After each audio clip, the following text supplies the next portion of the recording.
Naalala mo pa ba?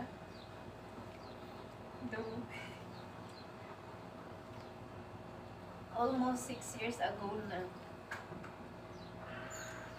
Nung una kang nag-message sa akin.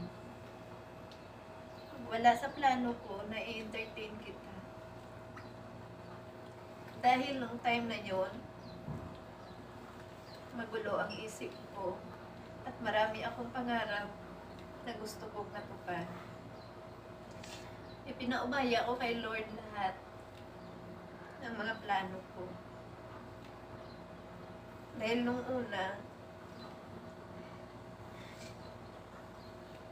pinilit ko mang-abutin ang mga pangarap ko. Pero palagi akong bigo.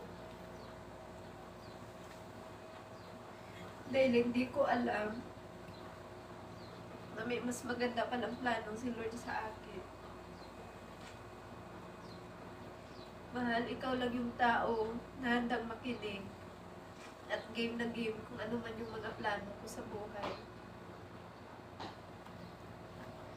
Sa'yo ko natutunan kung paano lumaban sa hamon ng buhay.